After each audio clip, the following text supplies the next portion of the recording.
Kalau kita berbicara kehidupan, ya kita tidak akan lepas dari yang namanya permasalahan, permasalahan hidup gitu.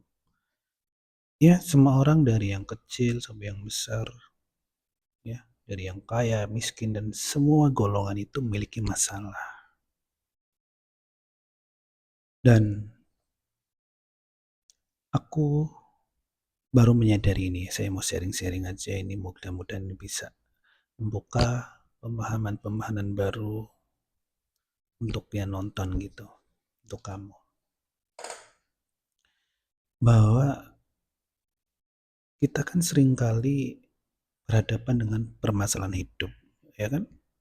Terus kita mikir, aduh, kalau aku bisa lepas dari masalah ini, pasti aku akan hidupnya lebih tenang, gitu kan? Kalau aku bisa lepas dari masalah ini, saya akan cukup lah, gitu. Kita seringkali berhadapan dengan hal-hal semacam itu, berperang dengan diri sendiri. Saya mengalami hal ini, tentu saja. Dulu aku berpikir, misalnya contohnya ya, saya ambil contoh. Wah, jadi mahasiswa itu keren gitu ya. Memiliki nilai yang tinggi kayaknya daripada jadi yang biasa-biasa aja. Kayaknya berkuliah dengan memiliki status mahasiswa itu kayaknya sesuatu nilai yang tinggi gitu ya. Itulah janji pikiran gitu. Dalam artian itu yang terpikirkan. Tapi pada realitanya setelah aku masuk ke dalam dunia perkuliahan, apakah cukup? Tidak. Di sana saya menemukan banyak masalah, banyak problematika. Akhirnya apa? Ya tetap kita ketemu masalah lagi gitu, bahwa apa yang digambarkan pikiran sebelumnya bahwa menjadi mahasiswa akan seperti ini, seperti itu. Ketika masuk ke realitanya, itu belum cukup. Pengen yang lain lagi. Udah jadi mahasiswa kalau nilainya bagus pasti lebih oke. Udah memiliki nilai bagus, akan selalu ada lagi yang namanya keinginan berikutnya. Karena pada dasarnya pikiran ini nggak akan berhenti mencari objek, akan terus bergerak, ya kan? Saya sering menyampaikan ini bahwa ketika kamu ingin barang ini, misalnya mengharapkan barang atau sesuatu, ketika kamu udah dapat, kamu menginginkan yang lebih lagi gitu ya, yang lebih bagus lagi, yang lebih baik lagi gitu. Dari berbagai sudut itu. Karena pikiran itu sebenarnya ya tidak akan merasa cukup. Kalau kita selalu mengandalkan kecukupan dari sebuah apa yang digambarkan pikiran, ya kita nggak akan berhenti, terus akan terus berharap itu, ya kan? Kita berpikir bahwa, wah, kalau aku bisa lepas dari masalah, pasti hidupku tenang dan damai, itu kan? Tapi pada kenyataannya, Pak, pada kenyataan hidup itu tidak menyediakan kepastian yang bisa diberikan.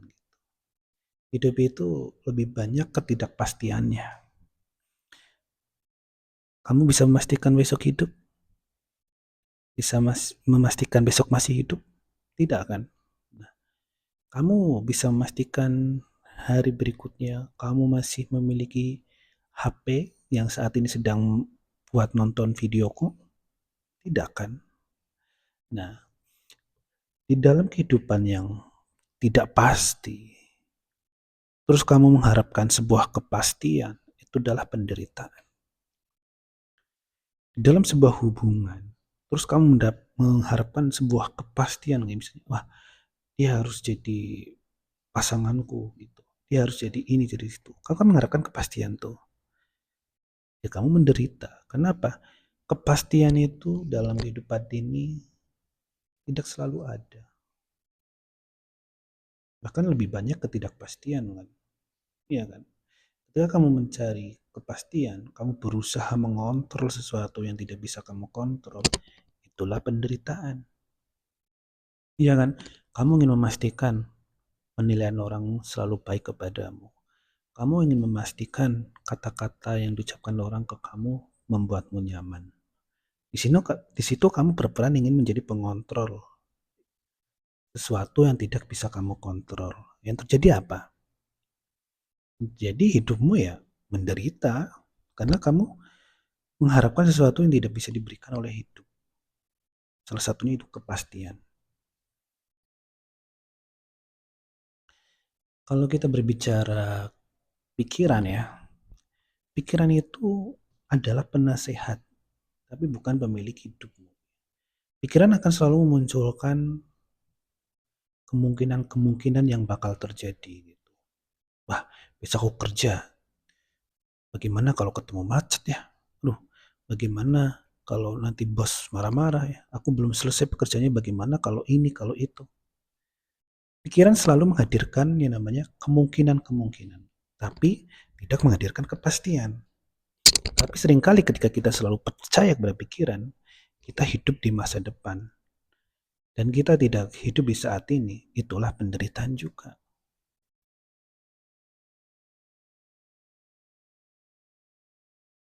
Iya kan?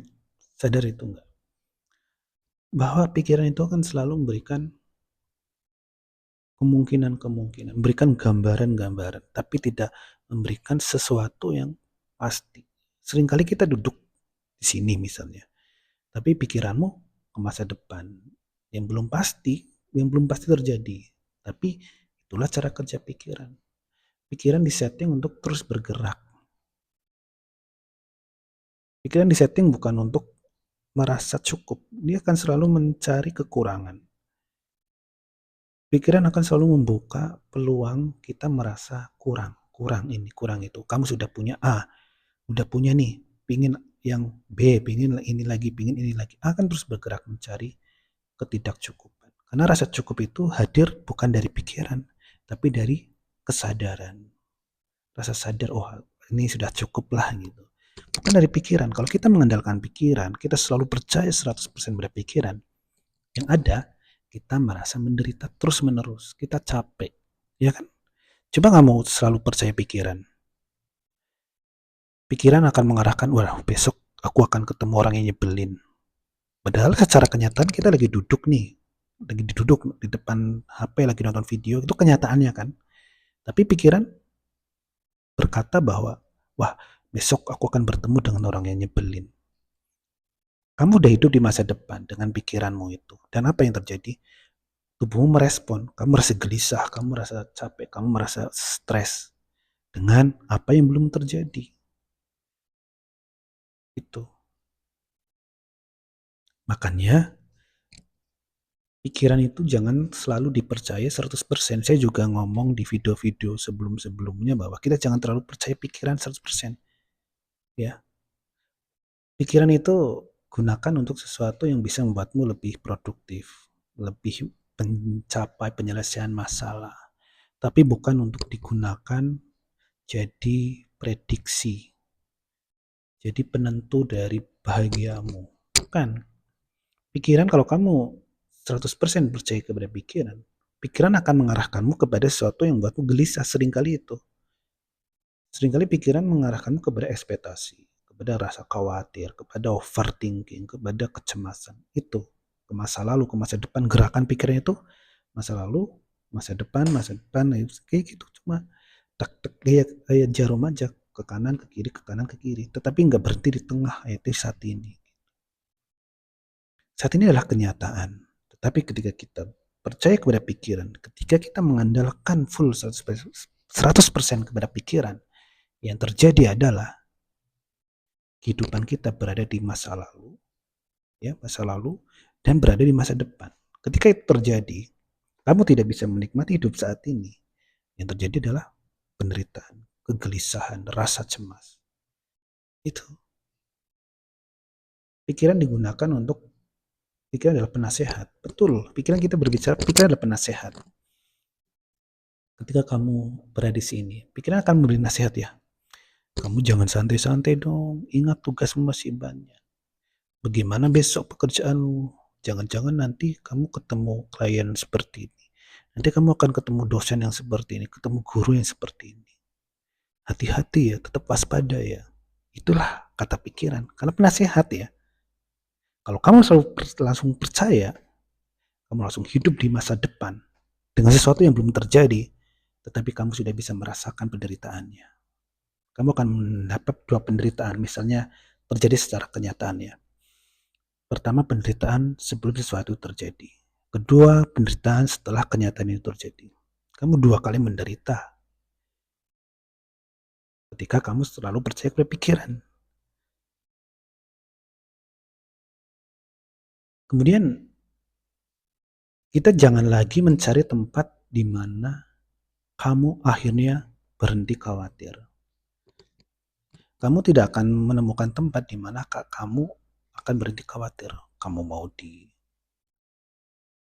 pantai, di gunung, di tempat ini, di tempat itu, kamu nggak akan nemu tempat berhenti dari rasa khawatir. Kenapa? Tidak ada. Tidak ada tempat berhentinya dari rasa khawatir. Karena yang membuat khawatir itu Karena yang membuat khawatir bukan tempatnya. Yang membuat khawatir itu bukan tempatnya, tapi cara pikiran bekerja. Jadi berhentilah mencari kehidupan yang bebas dari masalah. Kalau cara pikiran bekerja kan selalu kesana kemari akan selalu mencari masalah, ya kan? Makanya ketika kamu mencari tempat yang tidak ada rasa khawatir, tapi pikiranmu selalu aktif dan kamu selalu percaya pikiran, ya kamu nggak akan nemu tempat itu. Tapi carilah hidup atau carilah hati gitu, yang mampu hidup bersama masalah itu. Itulah damai. Damai adalah kamu bisa menerima kenyataan hidup saat ini. Kamu saat ini sedang menghadapi masalah apa? Saat ini ya, bukan masa depan, bukan masa lalu. Terima. Terima kenyataan, menerima kenyataan hidup saat ini. Itulah damai. Kamu berada duduk di kursi saat ini, mungkin sedang nonton video ini. Kamu terima kenyataan saat ini. Kamu tidak lari ke masa depan, masa lalu, nanti gimana, besok gimana. Kamu bisa stay hidup saat ini tanpa ikatan masa depan, masa lalu. Itulah damai. Menerima kenyataan sesederhana itu. Bahagia itu sama dengan menerima kenyataan. Ya kan? Berapa tahun kamu hidup dengan mengandalkan pikiran yang memberikan jaminan-jaminan yang seringkali palsu. Renungkan. Kalau aku punya HP ini, aku akan tenang. Kalau aku punya HP ini, aku cukup lah. Kalau aku punya uang segini, sudah cukup lah. Sudah selesai hutangnya, aku cukup lah. Tidak akan nyari-nyari lagi lah. Pernah kamu berada di posisi itu? Pada kenyataannya apa? Pada kenyataannya, kamu terus memiliki harapan-harapan kan. Kamu udah punya uang segini yang kamu harapkan. Tapi kamu cuma lega sebentar. Akhirnya dapat. Tapi apakah pikiran berhenti merasa cukup? Apakah pikiran merasa cukup sampai di situ? Enggak, dia akan mencari lebih lagi. Kamu sudah memiliki barang A. Apakah kamu merasa cukup dengan barang A? Belum tentu, kamu akan mencari yang lebih baik lagi, lebih bagus lagi. Itulah realitanya. Suka atau tidak, itulah kenyataannya. Kamu pasti menyadari itu kan. Selama ini kamu pernah hidup dengan seperti itu. Selangkah lagi lah aku akan tenang. Selangkah lagi lah aku akan bahagia. Selangkah lagi lah aku akan merasa cukup. Pada kenyataannya, kamu kan tidak merasa cukup. Kamu tidak akan berhenti. Kamu akan terus berjalan. Sampai titik A. Wah, pengen ke titik B lah. Udah titik B. Pengen ke sana lah. Terus-terusan. Kenapa? Kalau kamu percaya selalu 100% pada pikiran, pikiran tidak akan menyediakan kecukupan. Ingat, pikiran tidak menyediakan rasa cukup. Ya, pikiran disetting untuk terus bergerak. Ya, pikiran bukan disetting untuk mencari rasa cukup, untuk mendapatkan rasa cukup, tidak. Pikiran setting untuk terus bergerak. Bukan berarti kita nggak boleh memiliki keinginan ya, bukan berarti kita nggak boleh terus berpikir, enggak. Tapi sadarilah bahwa damai itu bukan tentang kamu mencapai sesuatu yang kamu harapkan gitu. Bukan tentang itu aja.